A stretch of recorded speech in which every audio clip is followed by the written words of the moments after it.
This is Scenic Roots Talking Writing. Our guest is Christian Collier, an accomplished artist, public speaker and educator who has shared the stage with several members of HBO's Deaf Poetry cast, as well as the legendary poet and activist Ishmael Reed, Grammy-nominated artist Minton Sparks, and with The Impressions, among many others.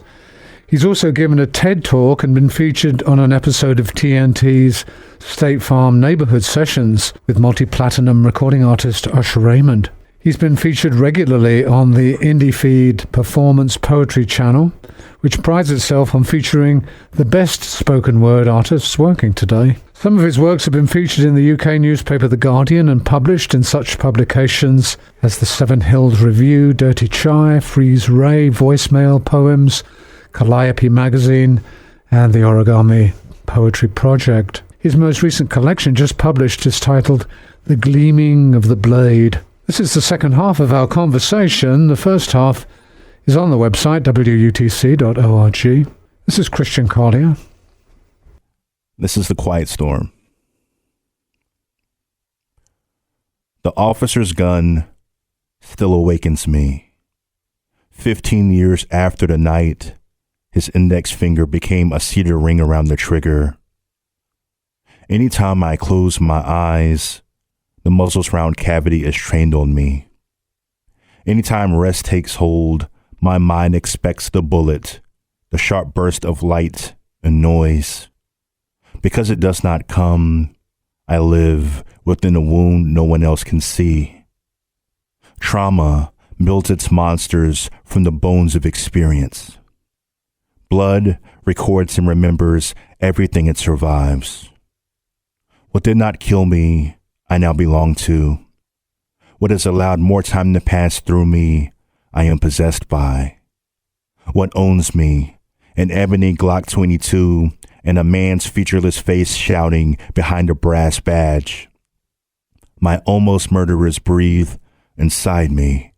I hear grit rustling in their throats at all times. Some songs never sleep. Some songs never sleep. I hear grit rustling in their throats at all times inside me. My almost murderers breathe behind a brass badge. An ebony Glock 22 and a man's featureless face shouting, I am possessed by. What owns me, I now belong to. What has allowed more time to pass through me, what did not kill me, records and remembers everything it survives. From the bones of experience, blood builds its monsters within the wound no one else can see. Trauma. I live because it does not come. Anytime rest takes hold, my mind expects the bullet, the sharp burst of light and noise. Anytime I close my eyes, the muzzle's round cavity is trained on me. His index finger became a cedar ring around the trigger. 15 years after the night, the officer's gun still awakens me.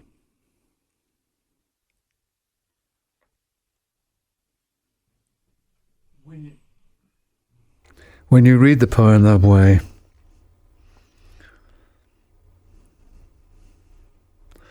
it has the feel of a dream where things repeat, not necessarily in logical sequence.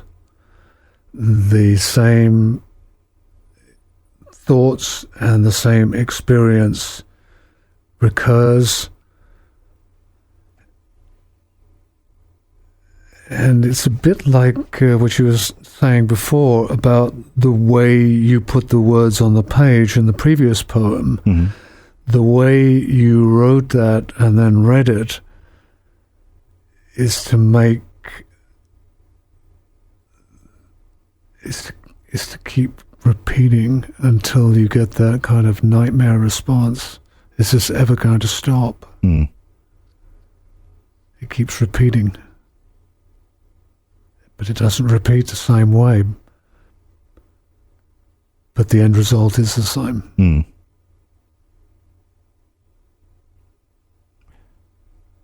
Yeah, I think most of the poems in the collection You can read them forwards, and then you can turn around and read them backwards. So there's a craft component there that kind of makes that happen. But also, it's almost like you get extra poems, you know. And I mentioned that, you know, my writing process changed in 2019, and I got really interested into the visual artist Mark Bradford, and the way that he works, and you know, he'll build up these large, you know, pieces, and then he'll strip things off of them using power tools, and then he'll build something else on top of it, and then he'll rip that out too. And by the time he's finished, you get these really beautiful, heavily textured works of art, you know. And I was watching him do this, and it just kind of had like an epiphany. And I thought, man, if I'm using text, then using this same philosophy, all text is malleable. And that thought just opened so many doors for me, and it gave me so much permission to I'll take poems that are you know, things that could be poems, half poems, you know, just a couple of lines, whatever. I'll take poems that I've published before, and I'll gut them. I'll pull language out of them. I'll take lines out of them and repurpose them. So it's allowed me to not really be precious with the words that I'm putting down. I'm always interested in tinkering and making new connections with them, and just kind of seeing what happens. And I think this is another aspect of it, is just my relationship to the line, and what the line can do has definitely deepened over that span of time too.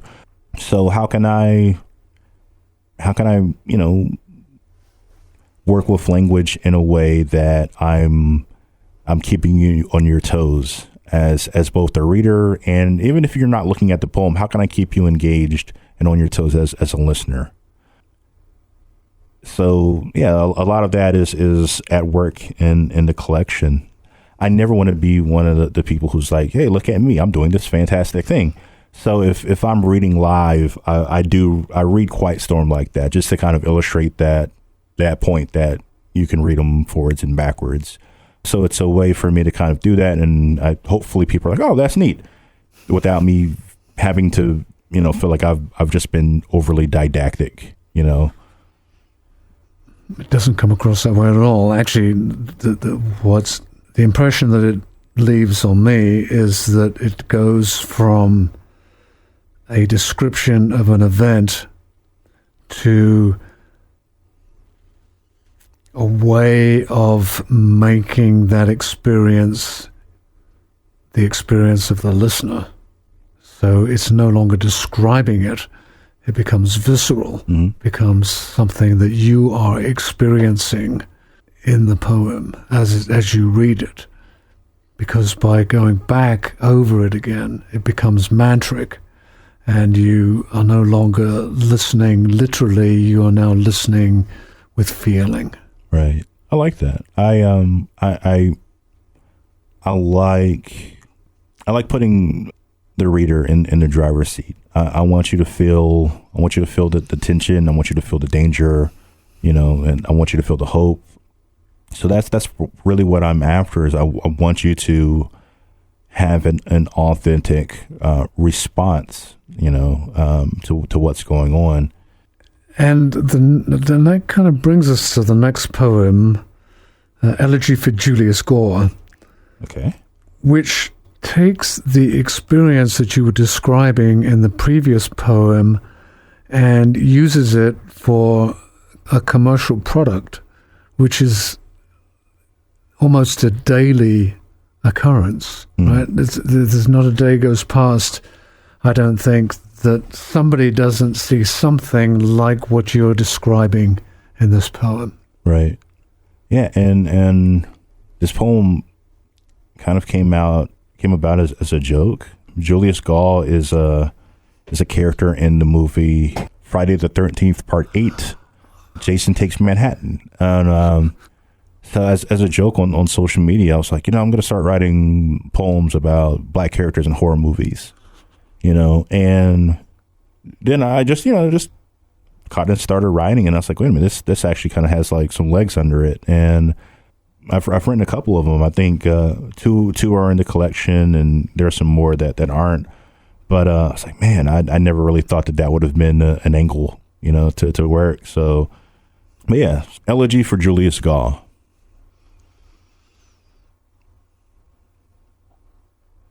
Even though I've seen the scene well over 30 times and know how it ends, I still have hope in my cells. This will be the time some miracle will reach through the screen and save him.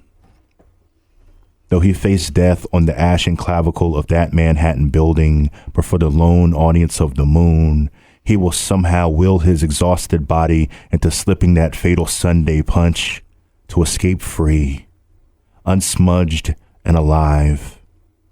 Perhaps it is just the world refusing to let me be, to stay out of my head for the runtime of the film, but I also cannot help thinking about the other black boys not hired by a casting director to be rendered headless on film.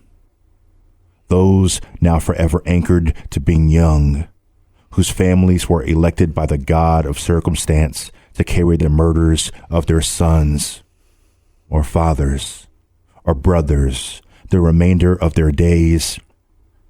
How many times have I seen the soul of someone black exit the pores of their tiny mosques of muscle and flesh, vacating this life? Each of their final moments was a horror film I did not pay to see and cannot let go of. In some way, isn't this the nature of being black in America? Always residing so close to terror, we are wounded but never surprised when it pitches one of us into the limbo of its maw. Me, I want the alternate ending. Not just for Julius, but for all the other young black men buried in my brain, each one tucked into the pink soil of my mind. I want the alternate ending. A burst of lightning blossoms and brings them life again, and they gaze into the black eyes of their fates and say, take your best shot, before punching their hands bloody, staving off the afterlife's hungry invitation. I want the alternate ending where they find their ways back into the graces of their most loved. In the distance, night bleeds away, and a brand new beginning sets upon them. As their credits cascade down the screen, the language left on their breath is the antithesis of horror, of anything close to horror.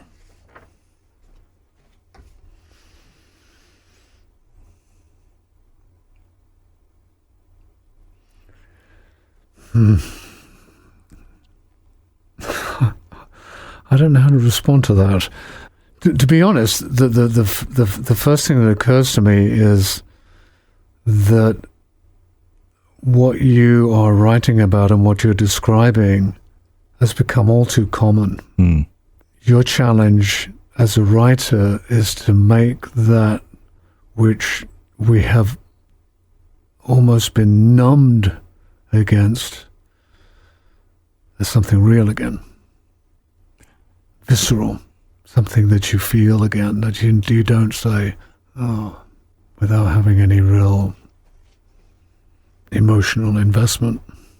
Sure. Yeah, it's, race is one of those things that once you mention it, automatically it's like a red alarm goes off, and when that happens, and that's not to say that like that's not warranted, but whenever that happens, a lot of times, a large portion of the population just stops listening. Like nobody really wants to have that conversation or way into that territory.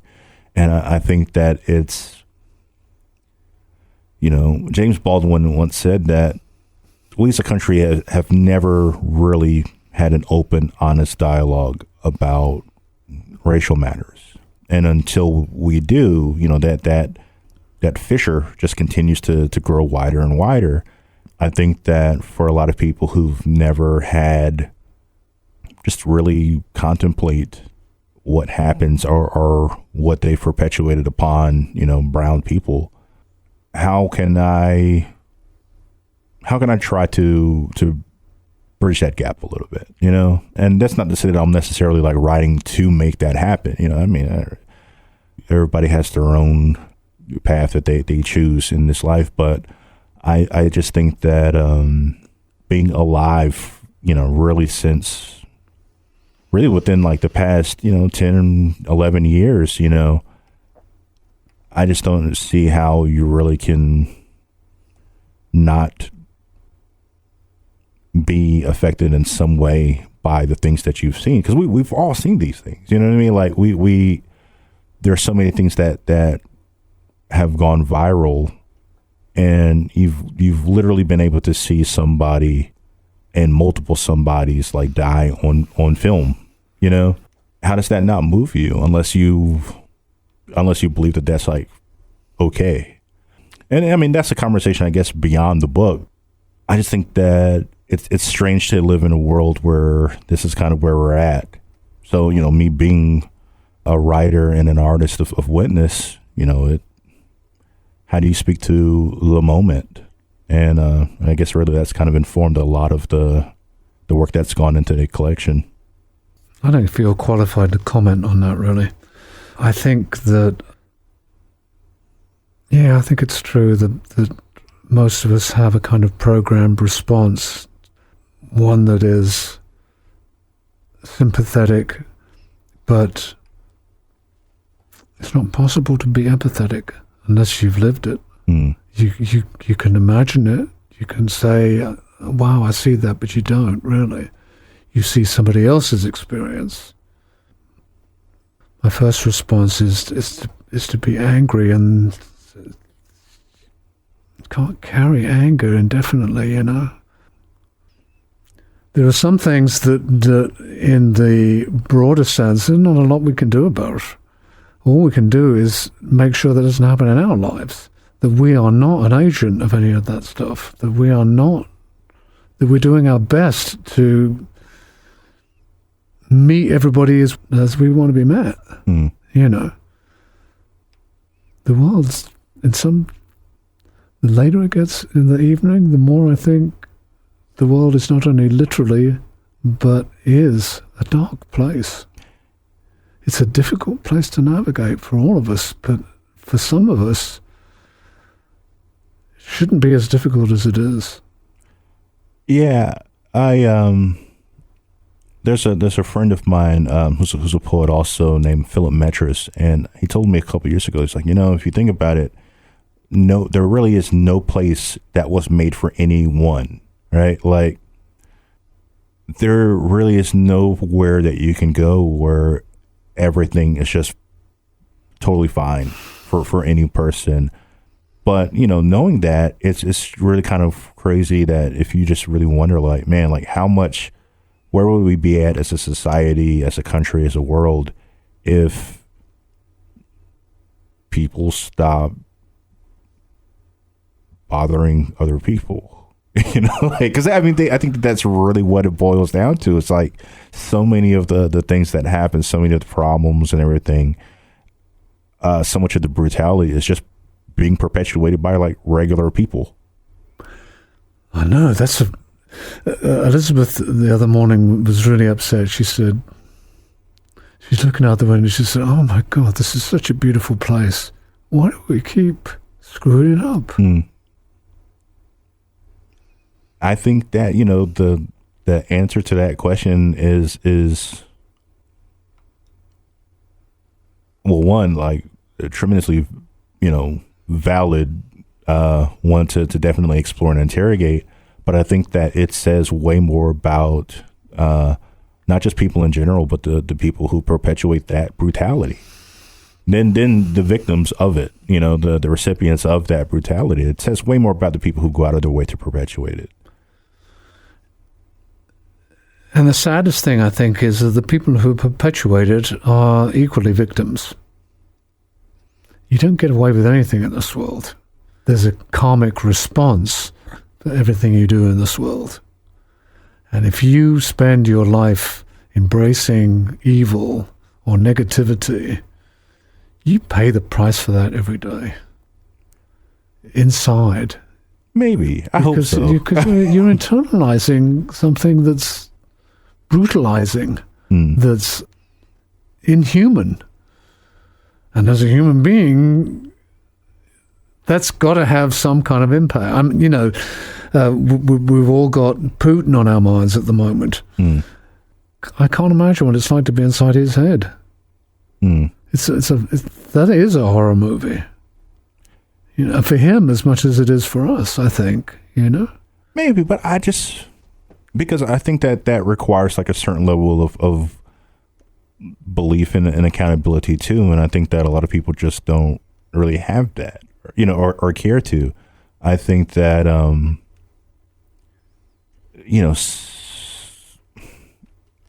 I think that for a lot of people who do monstrous activity, they don't see themselves as the monsters. So I think that if they did, then sure, I think that there's definitely like a way to like reason, with that person or to kind of for them to see the error of their ways and everything. But I think that what you do when somebody is very complicit in what they're doing, and because it makes the issue a lot more complex when that's the case. I think that we, especially, here in the States, we operate off of a certain level of believed goodness in just most of society. And I think that that's really fascinating because I don't think that that's necessarily predicated upon anything factual.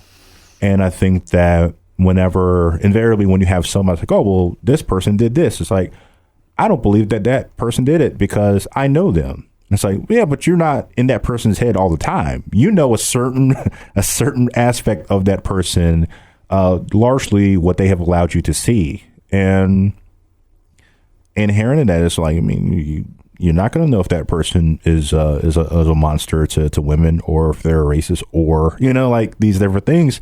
You're not always privy to those things. So I think that people who tend to exhibit a lot of monstrous behavior, they take advantage and they abuse that level of trust that other people give them. And I think that that's yet another way to kind of victimize whoever's like, no, actually, this person did A, B, and C to me. For you to have somebody who's not involved in the equation at all to be like, no, this couldn't possibly have happened because I know Gerald. And he wouldn't do that. It's like, no, like I'm telling you, like we have proof and everything. We got receipts. It's like, no, I don't believe you. And it's like, well, what do you do with that? And I think that it makes the world a more of a dark and wild place. Once you see it under that lens, like, oh man, like yeah, agreed. I think Disney has a lot to answer for. Well, I just think it's because we live in a place where even in the 80s, like that racist man like tried to kill those black women, and didn't really do any time and everything, and that's not the first time that there have been racial problems in Chattanooga, and I just think that I have to believe that those people weren't met with like real punishment and accountability. It's because on some level, people thought that they were justified in that behavior. Because if that weren't the case, you would go above and beyond to make sure that these people got the stiffest penalties possible.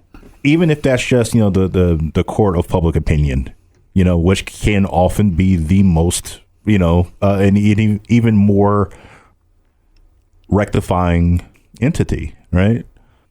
And for them just to be, it's just all right. There's nothing really we can do, and we're all going to agree to keep going with our lives. I think that's absurd, And I think that again that says way more about like that person and then the system that allowed them to kind of not really face any penalty or really face justice than it does about anyone else. I think that the punishment should fit the crime for sure. I'm I'm absolutely in support of that idea. Somebody who does something that's abhorrent deserves a punishment that's equally abhorrent. But at the same time, as I said before, and I believe that, we are our own reward. However we behave, we will live with that reality in our minds, whether anybody else knows it or not. And if you have, Eudora Welty writes about this, if you've reached the point where you can perpetrate an inhumane act without any reservation, without any hesitation, you can't possibly think like you or I do and do that. You have reached the point where you have lost your innate humanity, and you're going to live your life with that reality in your head. Everything is going to be filtered through that reality. You've lost your ability to empathize. So if you lose your ability to empathize, you lose your ability to connect, and that's what keeps us all alive, isn't it? It's connecting with each other. Yeah. But I think that if you can choose the people that you connect with, you're probably okay with it, Like, if you're not concerned about what these people feel or think about you, then I think that as long as somebody loves you, you're like, all right, I'm okay. I'm all right. That's a good point.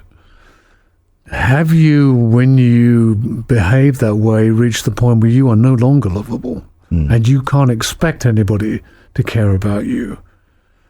Because people, in my experience at least, people care about you if you care about this last poem. And I think it's true for you too, that all of the challenges, all of the depressing parts of this world are somewhat alleviated by music. I wouldn't say alleviated, but I think that they become a lot more tolerable. That would seem to be at the heart of this poem. Maybe that's not true, but that's my perception of it. I like that. I'm not gonna dissuade you from that.